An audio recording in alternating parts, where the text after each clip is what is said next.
শুরু করছে আজ নতুন পর্ব প্রেতলোকের সবাইকে আরও একবার স্বাগত। আশা করছি সবাই খুব ভালো আছেন, সুস্থ আছেন। তো আজকে আমায় যে ঘটনা লিখে পাঠিয়েছে সে থাকে বর্তমানে বাঘাযতীনে। তো সে যেরকমভাবে লিখে পাঠিয়েছে সেরকমভাবে পড়ে শোনাচ্ছি। নমস্কার, আমার নাম সুনন্দা। আমার বাড়ি বাঘাযতীনে। আমি বর্তমানে থাকি কিন্তু একটা ফ্ল্যাটে, কিন্তু আমার আসল বাড়ি হচ্ছে নদিয়া কৃষ্ণনগর যে স্টেশন, সেই স্টেশন থেকেই আরও 15-20 কিলোমিটার ভেতরের দিকে। ঠিক আছে, মানে একটা গ্রাম বলা যেতে পারে। তো এই যে ঘটনা আমি আজ লিখে পাঠালাম, এটা আমার সাথে আজ থেকে প্রায় 5 বছর আগে ঘটে গেছে। তখন আমার বয়স ছিল 20 বছর। ঠিক আছে, তো ঘটনাটা হচ্ছে, প্রথমে বলে রাখি, আমরা 3জন বন্ধু ছিলাম। 3 বন্ধু বলতে আমি, আমার নাম সুনন্দা, আমার পিসির মেয়ে, আমার থেকে কয়েক মাসের ছোট হয়, ঠিক আছে, আমার বোন আর কি, তার নাম ছিল তন্নি, এবং আমার এক বন্ধু তার নাম হচ্ছে সুমনা। আমরা এই 3জন একই জায়গাতেই থাকতাম এবং ছোটোবেলা থেকে আমরা একই স্কুলে পড়াশোনা করেছি। ঠিক আছে, আমাদের 3জনের বাড়ির ডিস্টেন্স হয়তো খুব জোর হলে 5-7 মিনিটের দূরত্ব একে অপরের বাড়ির থেকে। আমরা একই জায়গায় আমরা ছোটোবেলায় পড়াশোনা করেছি। এবার কলেজের জন্যে আমাদের 3জনের ইচ্ছা ছিল যে কলকাতায় এসে পড়াশোনা করব, কারণ আমাদের 3জনই পড়াশোনায় ভালো ছিলাম এবং সেজন্য বাড়ি থেকে মানা করেনি। এবার ওই যে সুমনা, যে আমার বন্ধুটা, তার দাদা এখানে কলকাতায় কাজ করতো, সেও একটা এরকম মেস ভাড়া নিয়ে থাকতো আর কি। এবার যেহেতু আমরা 3জনে একসঙ্গে থাকবো, তো আমরা তাকে বলে রেখেছিলাম আগের থেকেই যে একটা ফ্ল্যাটের খোঁজ করে দিতে, যাতে আমরা 3জনে একসাথে একটা ফ্ল্যাটে থাকতে পারি এবং সেখানে আমাদের কলেজের কাছে যেতে হয়। তো সেই মতো দেখাশোনা শুরু করে এবং বেশ অনেকগুলোই ফ্ল্যাটের খোঁজ দিয়েছিল আমাদেরকে, কিন্তু যে ভাড়া বলছিল সেটা কিন্তু অতিরিক্ত বেশিই ছিল আর কি। সেজন্য আমরা রাজি হচ্ছিলাম না। তারপরে কয়েকদিন পরে একটা ফ্ল্যাটের খোঁজ দেয়, যার ভাড়া শুনে আমরা 3জনেই ছিটকে গেছিলাম। এতটাই কম কি করে হতে পারে বাঘাযতীনের মতো এলাকায়, মানে স্টেশন থেকে 10 মিনিট হাঁটা পথ, 10-15 মিনিট হাঁটা পথ, এত কম ডিস্টেন্সে এরকম এত কম ভাড়া, এটা কি করে সম্ভব? তো যাই হোক, আমরা 3জনে ফ্ল্যাট খুঁজে দেওয়ার পরে আমরা 3জনে শিফট হই কলকাতায়। এবারে কলেজ করছি আমরা সেই ফ্ল্যাটে গিয়ে। এবার যে ল্যান্ডলর্ড ছিল আর কি, যে মালিক ফ্ল্যাটের, সে যখন আমাদের ফ্ল্যাটটা দেখায়, আমরা দেখছি যে ফ্ল্যাটের ভেতরে সমস্ত কিছু রয়েছে, মানে আসবাবপত্র, বিছানা, তারপরে যে 2টো রুম ছিল আর কি, একটা রুম যে বেডরুম ছিল, সেই বেডরুমে এসি পর্যন্ত রয়েছে এবং A to Z সব কিছু, ওয়াশিং মেশিন থেকে শুরু করে, মানে একটা বাড়িতে যা যা থাকা উচিত, থাকা দরকার, সব কিছু রয়েছে। এবং যে ফ্ল্যাটটায় আমরা ছিলাম আর কি, অ্যাপার্টমেন্টটা, সেটা ছিল 4 তলা, 5 তলায় ছাদ, একদম গ্রাউন্ড ফ্লোরে 2টো ফ্ল্যাট, তারপর হচ্ছে 3টে ফ্ল্যাট, তারপরে তলায়, মানে 3 তলায় হচ্ছে 2টো ফ্ল্যাট যেখানে আমরা থাকতাম, আর তারপরে 4 তলায় হচ্ছে আবার 3টে ফ্ল্যাট এবং 5 তলায় ছাদ। এবার আমরা যেই তলায় থাকতাম, 3 তলায়, সেখানে আমাদের যে ফ্ল্যাট, তার একদম সামনাসামনি যে ফ্ল্যাটটা, সেই ফ্ল্যাটে থাকতে হচ্ছে যে ল্যান্ডলর্ড, তার বাবা মা, বৌদি এবং বৌদির ছেলে, এবং দাদা তিনি বাইরে থাকতেন আর কি। এবং যে ল্যান্ডলর্ড, সে কিন্তু ওই ফ্ল্যাটেই থাকতো না, অন্য জায়গায় থাকতো আর কি। তো আমরা থাকা শুরু করি সেখানে, নিজেদের মতো সব কিছু গুছিয়ে গাছিয়ে নিয়েছি। দুটো দরজা দিয়ে ঢুকেই একটা ভালোই বড় একটা ড্রয়িং রুম। হ্যাঁ, ড্রয়িং রুমে সোফাও রয়েছে, টেবিল রয়েছে, সব কিছু রয়েছে। এবং ড্রয়িং রুমের বাদিকে রয়েছে একটা বিশাল বড় ওপেন কিচেন এবং তার পাশেই রয়েছে একটা বারান্দা। এবং ড্রয়িং রুম থেকে ঢুকে ডান দিকে যদি যাই, সেদিকে 2টো রুম পাশাপাশি, তার মধ্যে একটা রুম হচ্ছে বেডরুম, আর একটা নর্মাল একটা রুম আর কি, মানে ওটা বেডরুমই আর কি। 2টো রুমেই বিছানা ছিল আর কি, বেড ছিল। তো আমরা একটা রুমে ছিলাম, যে রুমটা এসি ছিল আর কি। এবার এত কিছু নিয়ে আমাদের বলা হয়েছিল আমরা ওয়াশিং মেশিন, এসি, সমস্ত কিছু ব্যবহার করতে পারবো। তারপরেও এত কম ভাড়া, আমাদের জাস্ট ধারণা বাইরে ছিল প্রথমে আর কি। তো আর ওই যে বেডরুম, যে রুমে এসি রয়েছে, সেই রুমে কিন্তু একটা অ্যাটাচ ব্যালকনিও ছিল। তো যাই হোক, আমরা থাকা শুরু করি। 2 দিন সব ঠিকঠাক। 3 দিনের দিন থেকে আমরা যখন কলেজ থেকে ফিরে আসি, আমরা দেখছি যে আমাদের ঘরের ভেতরে যেন কেউ ঢুকেছে, জিনিসপত্র এদিক ওদিক করা, ঠিক আছে, বিছানায়, পরিষ্কার বিছানার মধ্যে যদি কেউ উঠে বসে বা শোয় বা কিছু করে আর কি, বিছানার চাদর যেরকম হয়ে যাবে ঠিক সেরকম। আর একটা যে রুম, সেই রুমে কিন্তু হতো না। আমাদের যে রুমটা আমরা থাকতাম আর কি, যে রুমটা আমরা শুতাম, আমরা তিনজনে একটাই রুমে শুতাম, যেহেতু এসি চলতো আর গরমকাল, তো সেই জন্য আমরা ওই একটা রুমে থাকতাম এবং ওই রুমটাতেই হতো। এবং সমস্ত কিছু এদিক ওদিক করা পুরো ফ্ল্যাটে।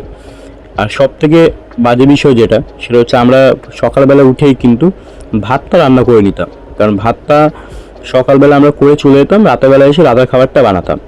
তো ভাত দেখছি নষ্ট হয়ে গেছে, মানে সকালের ভাত কী করে নষ্ট হতে পারে, তাই না? এবার আমরা ফ্রিজে ঢোকাতাম না এইভাবে যে সকাল থেকে সন্ধে অবধি যদি ফ্রিজে ভাত থাকে, ভাতটা একবারে চাল হয়ে যাবে, সেটা খাওয়ার যোগ্য থাকবে না, সেই জন্য আমরা ফ্রিজে ঢোকাতাম না, এমনি টেবিলে রেখে দিতাম। ঠিক আছে, তো প্রথম কয়েকদিন আমরা দেখলাম যে ভাতটা নষ্ট হয়ে যাচ্ছে। তো আমরা প্রথমে ভেবেছিলাম আমাদের গরমের জন্য, তিনতলা একই, গরমের জন্য হয়তো নষ্ট হচ্ছে। তারপর আমরা কি করলাম, যে নিজেদের যে ওই ফ্রিজ, সেই ফ্রিজের মধ্যে ঢুকিয়ে রাখলাম। রাতেরবেলা এসে যখন বার করে খাচ্ছি, ফ্রিজের ভাতও কিন্তু নষ্ট ভাত।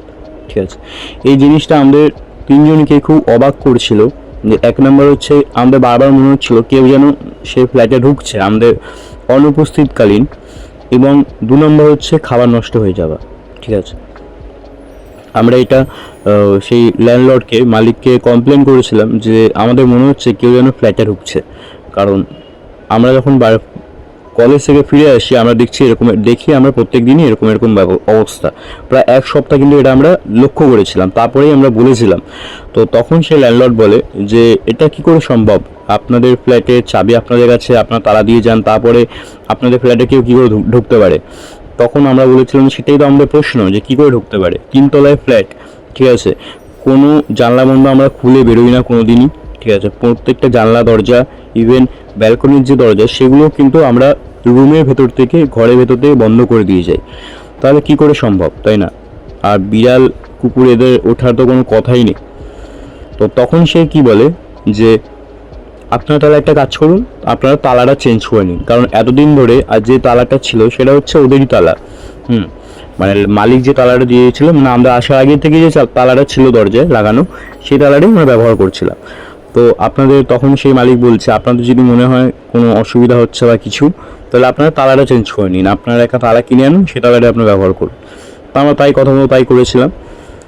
ওই তালা চেঞ্জ করার পরেও কিন্তু দুদিন ঠিক ছিল, 3 দিনের দিন থেকে যে কাজ সেই একই জিনিস, আমরা ঘরে ঢুকে দেখছি এরকম এরকম অবস্থা। আর তার থেকে বড় কথা, ওই রাতেরবেলা আমরা যখন শুতাম তিনজনে একসাথে, আমাদের প্রত্যেকেরই কেউ না কেউ শুনতে পেতাম একটা কান্নার শব্দ, একটা গোঙানির শব্দ। মানে কেউ যখন ফুপিয়ে ফুপিয়ে কাঁদলে যেরকম শব্দ হয়, মানে অনেকক্ষণ ধরে কান্না চেপে রাখার পরে যখন কেউ যখন কাঁদে ফুপিয়ে ফুপিয়ে যেরকম শব্দ হবে, ঠিক সেরকম একটা শব্দ আমরা শুনতে পেতাম। একটা মৃদু কণ্ঠ ভেসে আসতো আর কি, এরকম কান্নার শব্দ। মানে সেটাকে না শোনার মতনই, কিন্তু সেটাকে ইগনোর করা যাবে না, একবারেই ইগনোর করা যায় না আওয়াজটা। এটা আমরা প্রায় দিনই শুনতে পেতাম, মানে প্রত্যেক দিন না, মাঝে মধ্যেই কিন্তু আমরা এই কান্নার শব্দটা শুনতে পেতাম। আমাদের মনে হতো যে উপরের তলায় যে রয়েছে তারা হয়তো কান্নাকাটি করছে বা কিছু, বা পাশের ফ্ল্যাট থেকে, কিন্তু এটা আমাদের ভুল ধারণা ছিল। একদিনকে কি হয়, সুমনা বলে যে বন্ধুটা, ও রাতেরবেলা বিছানা থেকে ওঠে এবং জল খেতে যায়। ঠিক আছে, পরের দিনকে আমাদের ছুটির দিন ছিল, রোববার ছিল, তো আমাদের কলেজ ছিল না। আমরা তিনজনে রাতেরবেলা জেগে জেগে মুভি দেখছিলাম, এবং মুভি দেখার শেষে যখন আমরা ঘুমাবো বলে ঠিক করলাম, তখন ও বলছে যে যা একটু জল খেয়ে আসি। ও জল খেতে উঠেছে, দরজা খুলেছে, আমাদের বেডরুমের দরজাটা খুলে ড্রয়িং রুমে এসছে। তার কেমন জানি না মনে হলো যে একটা কালো রঙের আবছায়া ড্রয়িং রুম থেকে একদম শটাং ওই যে ড্রয়িং রুমের মধ্যে যে ব্যালকানি, সে ব্যালকানি দিয়ে বেরিয়ে চলে গেল।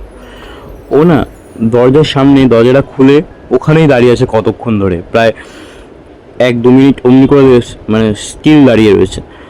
তন্নি বলছে, মানে আমার পিসি মেয়ে বলছে, কে রে তুই অমনি করে দাঁড়িয়ে আছিস কেন? তখন ও না পেছনে ঘুরে, কেমন এতক্ষণ সে এসির মধ্যেই কিন্তু ছিল, এসি কিন্তু আমাদের ঘরে চলছিল, তারপরে না কেমন দরদর করে ঘামছে। তখন কী হলো রে? তখন সে বলছে এরকম এরকম আমি দেখলাম। কেন একটা কালো অবস্থায় ঘর থেকে বেরিয়ে গেল। তখন আমাদের তিনজনেরই একটা সন্দেহ হতে শুরু করলো যে নিশ্চয়ই কেউ না কেউ তো ঢুকছে এই বাড়িতে, নালে ও এত রাতে কী করে দেখবে। এবার আমরা সঙ্গে সঙ্গে তিনজন মিলে ব্যালকনিতে যাই, কোথাও কেউ নেই, কিচ্ছু নেই। ঠিক আছে, ওই দিনকের পর থেকে আমাদের তিনজনেরই মনে হতো যে ফ্ল্যাটের মধ্যে আমরা তিনজন ছাড়া কেউ না কেউ তো রয়েছে। যে আমাদের তিনজনকে সব সময় লক্ষ্য করছে, দেখছে আমরা কি করছি, কি খাচ্ছি, মানে A to Z আমাদের দিকে তাকিয়ে রয়েছে, এরকম একটা আমাদের ফিল হতো সব সময় তিনজনেরই। ঠিক আছে, তো একদিনকে কি হয়, সেরকম ক্লাসের চাপ নেই, ঠিক আছে, তো দুইজন বলে যে তারা একটু বাড়ি থেকে ঘুরে আসবে। ঠিক আছে, তারপরে সুমনা বলে যে তার মায়ের শরীরটা খুব একটা ভালো নেই, একবার দেখেই আসি। তো সেই সঙ্গে সঙ্গে তন্নিও বলে যে আমিও তাহলে যাবো, একবার বাড়ি থেকে ঘুরে আসবো। তো ওরা দুজন বেরিয়ে যায়। আমার একটা প্রজেক্ট জমা দেওয়ার ছিল কলেজে, সেজন্য আমি থেকে গেছিলাম। আমি বলেছিলাম তো তোরা যা, আমি পরের দিনকে কালকে যাচ্ছি, মানে পরের দিনকে আমার যাওয়ার কথা ছিল, এক কলেজে প্রজেক্টে সাবমিট করে বেরিয়ে যাওয়ার কথা ছিল। তো যেদিনকে ওরা বেরোয় সকাল সকালই বেরিয়ে গেছে। আমি কলেজ থেকে এসে সব কাজবাজ করে রাতের বেলা শুয়ে পড়েছি খেদে। সেদিনকে ঘরে আমি একা, পুরো ফ্ল্যাটে আমি একা। ঠিক আছে, বিছানায় আমি মাঝখানে শুয়ে রয়েছি, দুদিকে কিছু নেই। ঠিক আছে, প্রায় অনেকক্ষণ পরে, সময় তখন 2টো কি 2:30 বাজে, আমার ঘুমটা না ভেঙে গেল। আমার মনে হচ্ছে কেউ আমার ঘরেই বসে বসে কান্না করছে। একটা গোঙানির যে শব্দটা আমরা শুনতে পেতাম, সেই গোঙানির শব্দটাই মনে হচ্ছে এবার আমার ঘর থেকে আসছে। আমি এদিক ওদিক তাকাতে কোথাও কিছু দেখতে পেলাম না। এবার যখন আমি একটু উঠে বসলাম এবং আমার ডান দিকে দেখলাম, আমি কি দেখছি, আমার বিছানার পাশে যে একটুকুনি জায়গা রয়েছে, সেই জায়গাটার মধ্যে একটা মেয়ে মানুষ মাথাটাকে নিচু করে, দুটো হাঁটু জড়ো করে এবং মাথাটা তার মধ্যে গুজে কান্না করছে। তার চুলগুলো সাইডে ঝুলছে এবং সে অনবরত ফুপিয়ে ফুপিয়ে কেঁদে যাচ্ছে। আমি বলছি যে কে কে ওখানে। আমার মনে হচ্ছিল যে প্রথমে আমার চোখের ভুল, আমার ঘুমের ঘোরে আমি ভুল দেখছি, কিন্তু আমি যখনই তাকে বললাম যে কে কে ওখানে, কে আপনি, তখনই সে আমার দিকে তাকায় এবং আমি যেটা দেখলাম তখন সেটা কিন্তু একেবারেই বিশ্বাস করার মতো ছিল না। আমি দেখছি যে একটা মেয়ে, যার কিনা মাথা ফেটে গেছে, চোখগুলো একেবারে কুচকুচে কালো এবং তার গলায় একটা দাগ, মানে কেউ গলা টিপে কাউকে মারলে যেরকম গলায় আঙুলের দাগ বসে যাবে, ঠিক সেরকম দাগ। ঠিক আছে, আর তার মাথা থেকে গল গল করে রক্ত বেরোচ্ছে। তার চুলগুলো দুদিকে খোলা, এবং তার যে একটা নাইটি পরেছিল লাল রঙের, সে নাইটিটা একেবারেই নোংরা, ছেঁড়া ফাটা বেশ কয়েক জায়গায়। সে অমনি করে বসে বসে কাঁদছে। আমি সঙ্গে সঙ্গে আমার মোবাইলের ফ্ল্যাশটা জ্বালিয়ে সেদিকে মারতেই দেখলাম সেখানে কেউ নেই। সে যখন আমার দিকে তাকিয়েছিল তখন কিন্তু সে আর কাঁদছিল না, সে আমার দিকে তাকিয়ে হাসছিল, একটা ক্রূরতার হাসি, যেন সে আমাকে শেষ করে দেবে এরকম একটা হাসি। হ্যাঁ, আমি দেখে এতটাই ভয় পেয়ে গেছিলাম যে আমি সে মোবাইলটাকে ফ্ল্যাশ জ্বালিয়ে সেখানে মারতেই দেখলাম সেখানে কেউ নেই। সঙ্গে সঙ্গে আমি লাইট জ্বালালাম, না, কেউ ছিল না, ঘরে কেউ ছিল না। আমি সঙ্গে সঙ্গে বেরিয়ে এসে পুরো ফ্ল্যাট, আরেকটা যে রুম, সেই রুমে, আমাদের ডাইনিং রুমে, তারপরে বাথরুমে, ব্যালকনিতে, সব জায়গায় দেখলাম, কোথাও কিচ্ছু নেই। সেদিনকে রাতেরবেলা আমি আর ঘুমাতেই পারিনি। ঠিক আছে, কিন্তু আর কোনো কিছু না দেখতেও পেয়েছি, না কিছু ফিল করতে পেরেছি। শুধু একটাই জিনিস আমি বুঝতে পারছিলাম যে আমি ছাড়া আর কেউ তো আছে এই রুমে, আমি একা নেই। পরের দিনকে আমি তাড়াতাড়ি করে সব কিছু জামা প্যান্ট গুছিয়ে নিয়ে একবারে কলেজে যাই। কলেজে গিয়ে প্রজেক্ট জমা দিই, সেখান থেকে বেরিয়ে যাই আমার বাড়ির জন্যে। বাড়িতে গেছি অনেক দিন পরে, মা বাবা আমার সাথে কথা বলছে, কিন্তু আমি একটা থম মেরে গেছি, কারোর সাথে কথাই বলছি না। হ্যাঁ, আমার না কেমন কথা বলতে ইচ্ছেই করছিল না আমার। বারবার আমি যখনই কারোর সাথে কথা না বলে নিজের মতো করে চুপচাপ বসে আছি না, তখনই আমার ওই রাতের, মানে আগের দিনের রাতের ওই দৃশ্যগুলো আমার চোখের সামনে ভেসে আসছিল। আমি বুঝতেই পারছিলাম না যে আমি কি সত্যি দেখেছিলাম না আমি ভুল দেখেছিলাম। আমি কিন্তু ওই দুজনকে একবারের জন্যও বলিনি যে আমি কি দেখেছি কি দেখিনি। দুদিন পর আমরা তিনজনে একসাথে আবার ফিরে এলাম, ঠিক আছে। যেদিনকে ফিরেছিলাম তার পরের দিনকে ওরা দুজন কলেজ যায়, আমি কলেজ যাই না, ঠিক আছে। আমি ছিলাম নিজের বাড়িতেই ফ্ল্যাটে, দেখার জন্য যে কি কি আছে দেখি একবার। আমি দুপুরে সব কাজবাজ করে ড্রয়িং রুমে সোফাতে বসে আছি, বসে বসে নিজের মোবাইলে একটা মুভি দেখছিলাম নিজের মোবাইলে। এবার মুভিটা দেখতে দেখতে দেখতে আমি ঘুমিয়ে পড়েছিলাম, ঠিক আছে। আর ঘুম থেকে উঠে যখন প্রায় 6:10-15 বাজে আমার ঘুমটা ভেঙে যায় এবং ঘড়িতে আমি দেখছি 6:10-15 বাজে এরকম। আমি দেখছি আমার সামনে আমার ড্রয়িং রুমে একটা, সেই যে মহিলাটাকে যেদিনকে আমি রাতেবেলা দেখেছিলাম বাড়ি যাওয়ার আগের দিন রাতেবেলা, সেই মহিলাটাই আমার ড্রয়িং রুমে পায়চারি মারছে। একবার এদিক থেকে ওদিক, ওদিক থেকে এদিক, রীতিমতো পায়চারি মারছে। মানে সে মানে নিজের বাড়িতে বয়স্ক লোকেরা যেরকম পায়চারি করে ঠিক সেরকমভাবেই সে পায়চারি করছে, মাথাটাকে নিচু করে, ঠিক আছে। আমি আবার চিল্লালাম যে কে আপনি, কি চান? তখন সে আবার আমার দিকে তাকালো এবং সে একই রকম একটা বিদঘুটে হাসি, যেন মনে হচ্ছে সে আমাকে এক্ষুনি শেষ করে দেবে। আমি আবার যখন দৌড়ে গিয়ে দেওয়ালে লাইটটা মারলাম, লাইট জ্বালালাম, দেখলাম ঘরে কেউ নেই। আমি কিন্তু সেদিনকেও ওরা যখন ফিরে এলো আমি কিচ্ছু বলিনি তাদেরকে দুজনকে। পরের দিনকে আমি যখন ঘর থেকে বেরোচ্ছি, মানে আমরা তিনজনে যখন কলেজ যাওয়ার জন্য, ওরা দুজন আগে নিচে নেমে চলে গেছে। আমি তালা ফালা দিয়ে নিচে নামছি।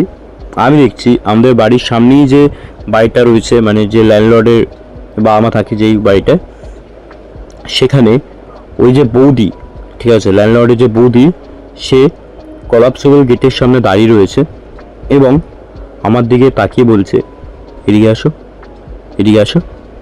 আমি তার সামনে গেলাম এবং সে বলছে বেরিয়ে যাও এখান থেকে, এখান থেকে চলে যাও, তাহলে কিন্তু বেঁচে যাবে, না গেলে কিন্তু এখানেই মরে যাবে, কেউ খুঁজেও পাবে না, কেউ বাড়ির লোক জানতেও পারবে না তোমরা এখানে শেষ হয়ে গেছো, ভালো নিজের যদি চাও তাহলে এখান থেকে চলে যাও। এই বলেই সে কিন্তু নিজের ঘরে ঢুকে যায়, আর কিচ্ছু বলে না।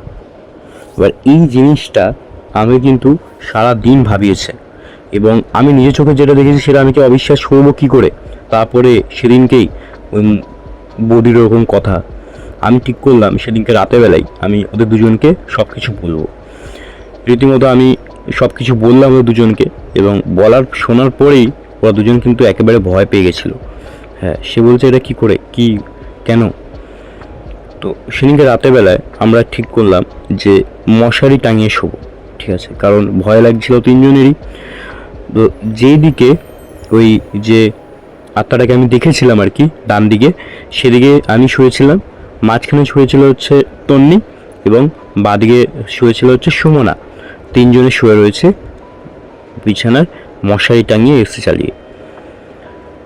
আমাদের ঠিক করেছি, আমাদের তিনজনের কেউই কিন্তু ঘুমাচ্ছিলাম না, ঘুম আসছিল না। এই কারণেই একটা ভয়, একটা আতঙ্কে আমরা তিনজনই ঠিক করে নিয়েছিলাম যে যত তাড়াতাড়ি সম্ভব ঘুমিয়ে পড়বো। কোনো আওয়াজ শব্দ হলেও জাগবো না, চোখ খুলে তাকাবো না।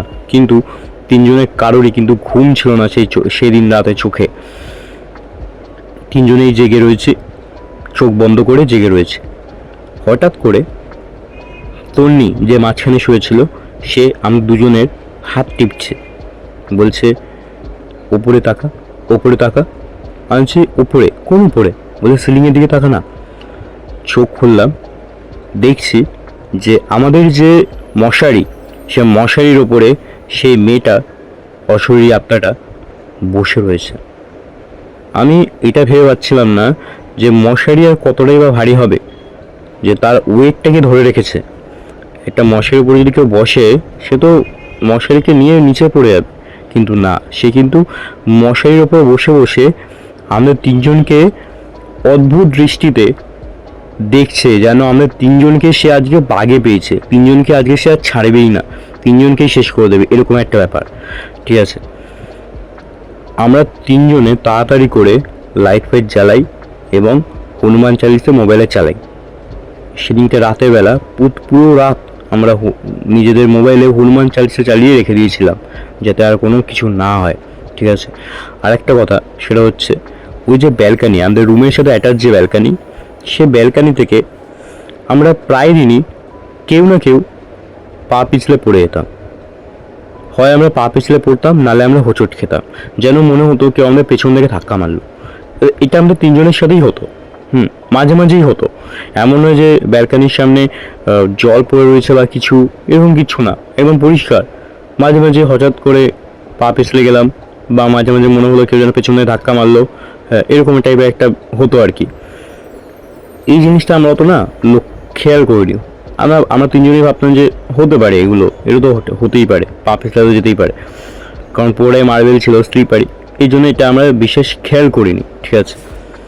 তো আমরা সেদিন রাতের পরে আমরা তিনজন ঠিক করলাম যে এই জিনিসটাকে আমরা বলতে হবে, কাউকে না কাউকে বলতে হবে, কারণ আমরা তিনজনে যদি জিনিসটা নিজেদের মধ্যে চেপে রেখে দিই তাহলে এটা কোনো সলিউশন হবে না, ঠিক আছে। তো আমরা পরের দিনকেই সকালে কলেজ গিয়ে আমাদের কয়েকটা বন্ধুকে বললাম, এবং তারা বললো যে ঠিক আছে, তারা সেদিনকে রাতেরবেলা আমাদের সঙ্গে আমাদের ফ্ল্যাটে থাকবে। দুটো মেয়ে এবং একটা ছেলে এসেছিল আমাদের সঙ্গে রাত 10টার পরে আমাদের বাড়িতে ঢোকে। আমরা সেদিনকে রাতের বেলা বাইরে থেকে খাবারটা অর্ডার করে দিয়েছিলাম। ডাইনিং রুমে আমরা বসে খাচ্ছি, সময় তখন 11:10-15 বাজে। দরজায়, মানে যে দরজার দিকে ঢুকে আমরা আমাদের ফ্ল্যাটে ঢুকবো, সেই দরজায় এত জোরে জোরে ধাক্কা মারছে কেউ, হ্যাঁ, যেন সে দরজাটা যে কোনো মুহূর্তে ভেঙে পড়ে যাবে, এরকম একটা অবস্থা, ঠিক আছে। কেন মনে হচ্ছে দরজায় কেউ পেটাচ্ছে। যখনই সে দরজার আই হলে গিয়ে দেখছি যে একটা লাল রঙের জাস্ট স্পট, একটা দাগ লাল রঙের, আর কিচ্ছু নেই। বাইরে কে রয়েছে বা কি করছে কিচ্ছু দেখা যাচ্ছে না, শুধু একটা লাল রঙের স্পট। এই জিনিসটা দেখে, হ্যাঁ, ওই যে ছেলেটা এসেছিল, তার নাম ছিল রাহুল, ও বলছে যে ভাই এখানে থাকিস না, এখানে তোরা থাকলে মরে যাবি। আমরা এসছি কতক্ষণ হয়েছে, এই মধ্যেই আমরা দেখে নিলাম এই অবস্থা, তা তোরা রয়েছিস কি করে ভাই, এরকম করে সে বলছে। সেদিনকে রাতেবেলা আমাদের কারোরই ঘুমানোর প্ল্যান ছিল না, ঠিক আছে। তো আমরা তিনজনে, আর বাকি যে তিনজন এসেছিল, 6জন মিলে আমরা নিজেদের ঘরে বসে গল্প করছিলাম। আমাদের মনে হচ্ছে যে ঘরের মধ্যে কেউ যেন দৌড়ে বেড়াচ্ছে, কেউ দাপিয়ে বেড়াচ্ছে, হ্যাঁ। আর ওই দরজার মধ্যে ধাক্কানোর শব্দ এবং কান্নার শব্দ, গোঙানির শব্দ, হ্যাঁ। এই জিনিসগুলো দেখে ওই যে দুটো মেয়ে এসছিল, তার মধ্যে একজন, ও কিন্তু ভীষণই ভয় পেয়ে ও রীতিমতো কেঁদে ফেলেছিল। ও বারবার খালি বলছিল আমি কেন এলাম। ও বেশি ভয় পেয়ে গেছিলো আর কি। তো তারপরে কি হয়, যে রাহুল বলে ছেলেটা, ও বলে যে তার কাছে একজনের খোঁজ রয়েছে, একটা তান্ত্রিকের খোঁজ রয়েছে, তার সাথে একবার কথা বলতে, কারণ সে এইসব জিনিস ভালো পারে আর কি। তো আমি বললাম যে আমাকে একটা দিন সময় দে, কারণ আমি ওই বৌদিটার সাথে একবার কথা বলি, তারপরে আমি তোদেরকে জানাচ্ছি, ঠিক আছে। তো তারপর কী হয়, পরের দিনকে আমরা এই কলেজ আমাদের বন্ধই ছিল, হ্যাঁ। তো তন্নি ছিল বাড়িতে, আমি আর সুমনা যাচ্ছিলাম দোকান করতে। এবার সেই সময় আমার সাথে দেখা হয়ে যায় সেই যে ল্যান্ডলর্ডের যে মা, ঠিক আছে, তার সাথে। তো সে আমাকে দেখে বলছে যে সেদিনকে তোমরা রাতেরবেলা চেল্লাচ্ছিলে, কি হয়েছিল? তখন আমি তাকে সমস্ত কিছু বললাম, এবং তখন সে আমাকে বলছে যে তোমরা বাড়িটা ছেড়ে চলে যাও, এখানে বাড়িটা ভালো না, অনেক প্রবলেম আছে বাইরে। আমি কি প্রবলেম, আমাকে বলুন। তখন সে বলছে বাইরে একজন সুসাইড করেছিল, হ্যাঁ, সে এখানেই থাকে, ঘোরাফেরা করে, তোমরা ছেড়ে দাও, বাড়িটা ছেড়ে দাও, অন্য কোথাও চলে যাও, এখানে থেকো না। আমার ছেলে টাকার জন্য বাড়িটা তোমাদের দিয়ে দিয়েছে, হ্যাঁ, ভাড়ার জন্যে, তোমরা ছেড়ে দাও। এই কথাটা আমি আর সুমনা দুজনে মিলে শুনি তার কাছে, এবং সে কিন্তু এইটুকুনি বলে চলে যায়। এবার তারপরে আমরা যখন নিচে নামছি, আমি ছিলাম পেছনে আর সুমনা ছিল সামনে। আমি নিজের চোখে দেখলাম কেউ, মানে ধাক্কা মারলে কাউকে, যে কীরকম কাউকে ধাক্কা মারে যেমন করে সে পড়বে সিঁড়ি দিয়ে, ঠিক সেরকমভাবেই সুমনা নিচের দিকে মুখ থুবড়ে পড়লো, এবং সে এমন বাজেভাবে সে পড়লো, তার মাথা ফেটে গেছে। এবং সে এতটা জোরে চেল্লামিল্লি করছে তার ব্যথার চোটে, একদম গ্রাউন্ডেই পড়েছিল, গ্রাউন্ড ফ্লোরে। গ্রাউন্ড ফ্লোরের যে ফ্ল্যাট রয়েছে তাদের মধ্যে থেকে একজন বেরিয়ে এসেছিলো আর কি, রীতিমতো এতটাই জোরে সে চেল্লাচ্ছিল। এবং যে দারোয়ান সে রীতিমতো ভেতরে এসেছিল এবং বলছিল কি হয়েছে কি হয়েছে। তখন আমি বললাম যে কিছু হয়নি, ও পড়ে গেছে, তুমি এক কাজ করো, তুমি উপরে যাও, উপরে গিয়ে আমার যে বোন তাকে ডেকে নিয়ে আসো। তোর নিয়ে আসি কিছুক্ষণের মধ্যে এবং আমরা দুজনে যাই সুমনাকে নিয়ে হসপিটালাইজ করতে। তার মাথায় ব্যান্ডেজ পট্টি সব মেরে দেয় এবং তারপর তাকে আমরা সন্ধ্যের মধ্যে বাড়ি নিয়ে চলে আসি। এবং পরের দিনকে আমি ওই বৌদির দেখা পাই। ঠিক আছে, বৌদির দেখা পেতেই আমি তার সাথে কথা বলতে গেলাম। তখন সে আমাকে বলছে আসল ঘটনা, যে ফ্ল্যাটটা যে মালিক ছিল আমাদেরকে ফ্ল্যাটটা দিয়েছিল আর কি, তার একটা ওয়াইফ ছিল। এবার ওয়াইফ প্রেগনেন্ট হওয়ার পরে প্রায় 7-8 মাস পরে বা তারও কিছু সময়, মানে 6-7 মাস আগে মতো সময়, সে একটা তান্ত্রিকের থেকে খোঁজ নেয় যে তার পেটে মেয়ে আছে না ছেলে আছে। এবং যখন সে তান্ত্রিক বলে যে তার পেটে মেয়ে রয়েছে, তখন সে সেটা সহ্য করতে পারে না এবং সেই ছিল তার ছেলে।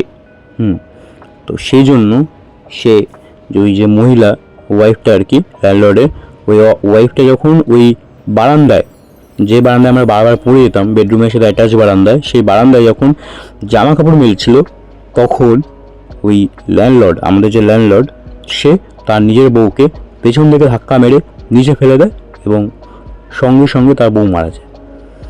এবং এই ঘটনার পরেই তার যে আত্মা, সে আত্মাটা এই ঘরের মধ্যেই একদম পুরো আটকে গেছে। এবং এই সবথেকে বড় কথা, এই পুরো অ্যাপার্টমেন্টে প্রত্যেকে সেই তার আত্মাকে দেখেছে। এমনও হয়েছে যে মাঝে মাঝে অনেকে সিঁড়িতেও তাকে বসে থাকতে দেখে। কেউ যখন লিফটে উঠেছে, সেই লিফটেও কিন্তু তাকে বসে থাকতে দেখে। এরকমই একটা বাজে ব্যাপার হয়ে গেছিলো, এমন তার অত্যাচারে আর কি।